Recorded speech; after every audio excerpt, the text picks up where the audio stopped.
It's been 3 weeks since I've been using the Pixel Watch, and I've come to love it. But there's still a good amount of things I can see improvement. After all, this is Pixel's first iteration of a Pixel wearable. Despite years and years of speculation and rumors in the tech community of a Google wearable, Android Wear, the software that had been powering Android-based smartwatches since 2014, was quickly becoming the laughingstock of the wearable market. It just had crappy support from Google, they were very laggy, and had inconsistent deployment by different OEMs.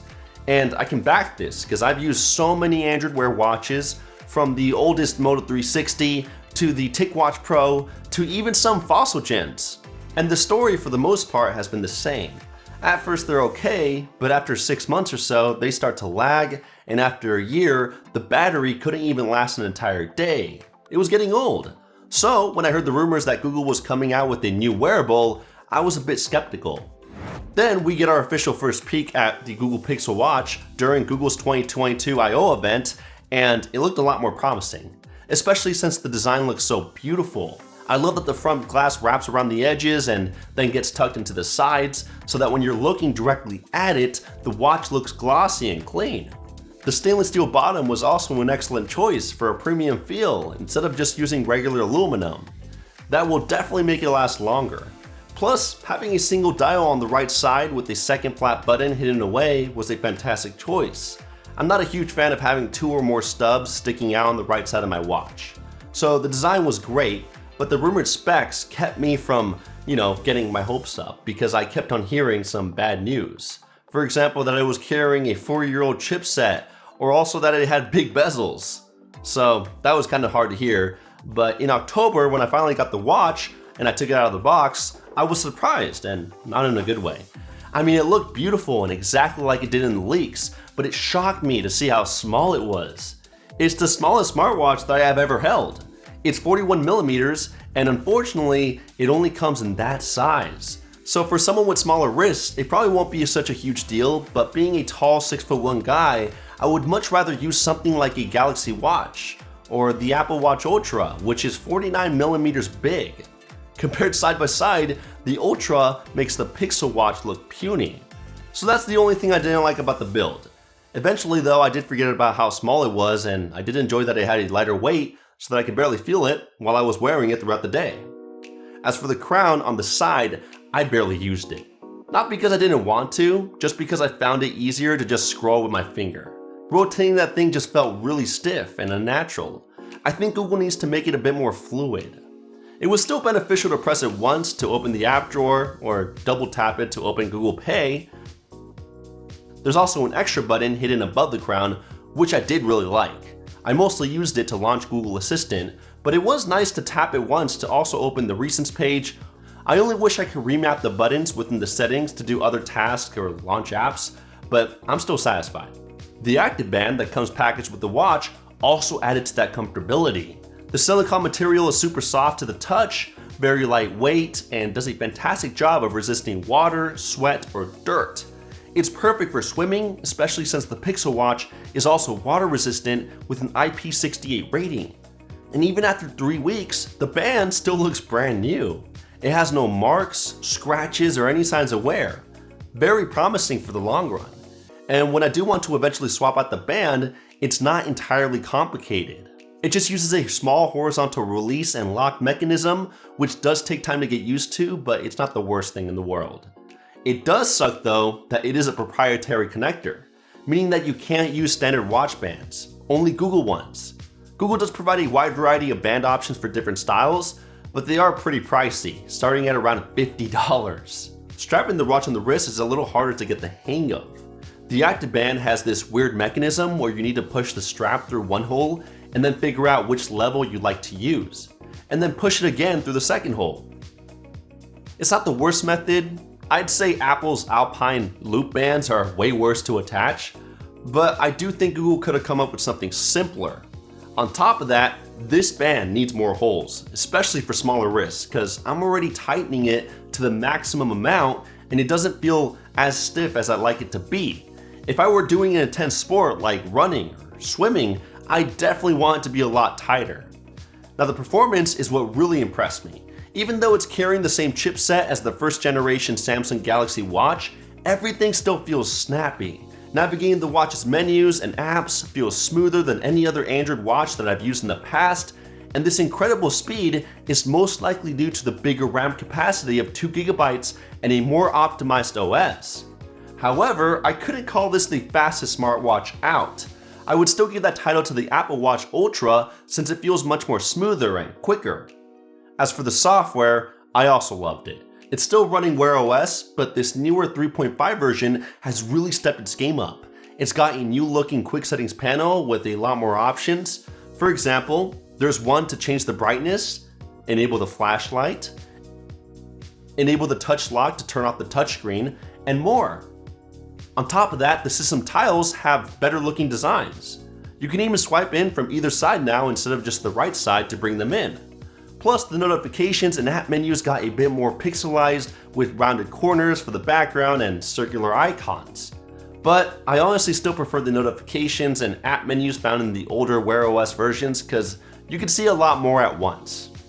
Another thing that I love is that unlike Apple or Samsung, the Pixel Watch is brand agnostic, meaning that it doesn't matter if you're carrying a Pixel phone, Samsung, OnePlus, Nothing phone, or any other Android smartphone, it'll still work the same way no matter what Android phone you carry.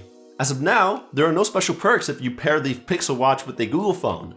You just need to download the Google Pixel Watch app through the Play Store, and it honestly works much better than the Wear OS companion app. The only phone though that the Pixel Watch doesn't work with is the iPhone, but that goes with most Android watches because Apple doesn't like to share their piece of the pie. What is supported by the iPhones and every Android out there is Soundcore's new Liberty 4 earbuds, the sponsor of this video. Now, I've used plenty of headphones in the past, but the Liberty 4 really stood out from the competition and has been phenomenal for both my ears. It's got an upgraded ACAA 3.0 acoustic system, which in English means you get much more crisp and clear sounds. The bass is very punchy, the mids are accurate, and you get a very clear treble.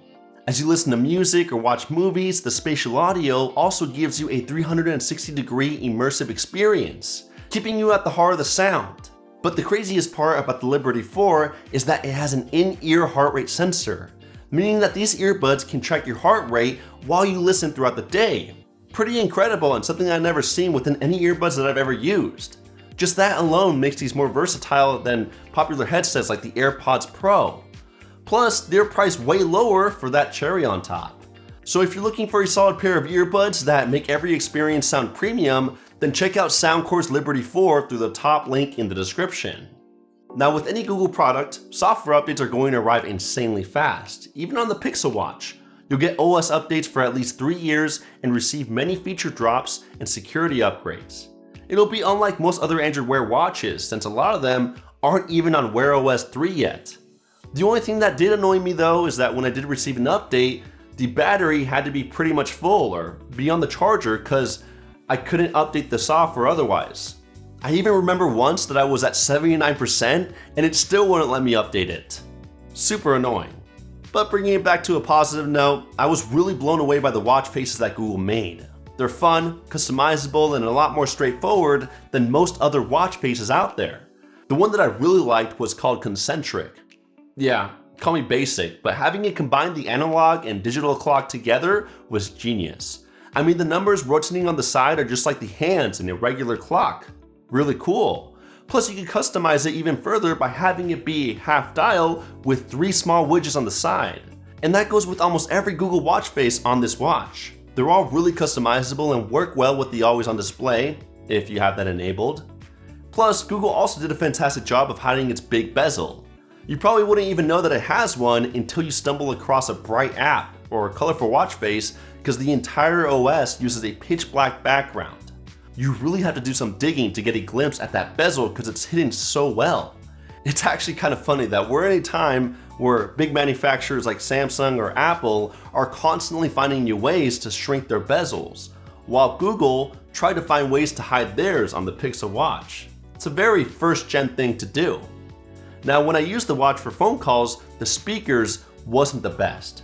It does get loud enough for you to hear the other person talking, but the quality is pretty distorted, especially at its loudest. Here, listen for yourself. Hello? Yo. Just chilling. Oh, okay. Do you see it's raining right now? Yeah, it's raining outside. Not too bad. How's the audio, by the way? Is it good? The audio sounds like you're on speaker. Yeah, I'm on the watch right now. Yeah, audio is not the best, but I can still hear you. Okay. The microphone was also mediocre. Like my brother said in the phone call, it sounded like I was on speaker, so don't expect the best voice quality, but it'll work still. And it was nice to leave my phone on the table, walk away, and still talk to the person directly with the watch. I unfortunately didn't get a chance to try out the LTE, but from a few reviews that I read online, most people were saying that it would drain the battery much more quickly, so just keep that in mind. Now for every single person watching, because I know we all go to the gym 7 times a week, eat extremely healthy, and sleep at least 9 hours a day, we're all happy to hear that the Pixel Watch does come integrated with Fitbit. I know. It's extremely exciting news because I know we're all really healthy people. And Google Fit was obviously not enough, so now we need 2 apps to track our health. Because even though that's confusing as hell, that's how determined we are. We want to track our heart rate every second of the day because battery life is not our biggest priority. Our heart is. We also want to see how intense our workout sessions are to be able to take that douchey picture at the gym in the future to show people that we're better than them. And who doesn't want to sleep with a watch on at night so that when we wake up in the morning, we need to recharge it just to see how long we slept? That's what the I'm talking about. Alright, but all jokes aside, the Fitbit app does provide a lot of useful information. If you're using it for exercising or sleeping, it's just not as powerful as something like the Apple Watch Ultra, which does things like automatically track workouts, alerts you about irregular heartbeats. If you're scuba diving, it knows how deep you are, and it can do SpO2 tracking at night. It also does suck that on the Pixel Watch, you need to pay $10 per month to get the full scope of the Fitbit app. This will give you better details about your sleeping data, activities, and stress, but that kind of annoyed me because this watch isn't cheap. It's $350, and that's kind of annoying to find out later on that you also need to pay for a subscription to take full advantage of the exercise feature. Luckily, it does come with 6 months of free Fitbit Premium, but afterward, you're on your own. So if you're big on exercise, I wouldn't turn to the Pixel Watch. I would instead look towards Apple or the Samsung Watch. Another thing that wasn't that great was the battery life. It's not terrible, but you will need to charge it daily if you want it to last until the night. On my lightest days, I got around a day and a half on a single charge, which isn't bad, but when you compare it to something like the Apple Watch, which can last 2 to 3 days, I am a bit disappointed. The good news though is that the watch charges pretty fast. 30 minutes on the charger should net you about 50% of battery. I love that it's also magnetic so that I don't need to fiddle around with it when I'm in the dark. Plus its power source is USB-C, which is a huge plus. In the end, the Pixel Watch starts at $350 for the Wi-Fi model, and then $399 for the 4G LTE model. Those are hefty prices for a first-gen watch. To put it in perspective, the Galaxy Watch 5 is $70 cheaper, and the Apple Watch Series 8 is $50 extra. So it's definitely on the pricier side of the spectrum, but not the most expensive watch out there. Still, it's not something that I expected from a first-generation product. Plus, it's obvious that it'll see huge improvements in the next release because there are so many ways that Google can improve this watch. They can make it bigger, provide a way smaller bezel, throw in a better processor, and include better battery life with that bigger size. Plus, the integration with Fitbit is still pretty confusing and totally off-brand from every other Google app. What it does have going for itself is an amazing software, a stunning and unique design, the latest Wear OS updates for 3 years, and that it'll work with any Android that you have. So when you switch to a newer phone in the future, this watch can still work with it, unless it's an iPhone. Not many popular smartwatches do this while still carrying the latest Wear OS version. So with that in mind, should you get the Pixel Watch? Well, I would only get it if you don't mind a small-sized watch, aren't big on fitness, and if you are, then you don't mind paying for your subscription, you don't mind charging it every night, and that you may also get really jealous of the next release in the future. If those don't matter, then sure, get the watch. Otherwise, look towards something else like the Galaxy Watch 5 or even the Apple Watch if you plan on picking up an iPhone. Either way, that's my review of the Pixel Watch from Google, If you found this review to be helpful in any way, please drop a thumbs up on this video. It really helps out the channel. Also, if you keep stumbling back here, why not get subscribed with the notification bell turned on? I promise quality videos like this are released every week and you're not going to want to miss out. Thanks for watching, and I'll catch you in the next one. Kapow!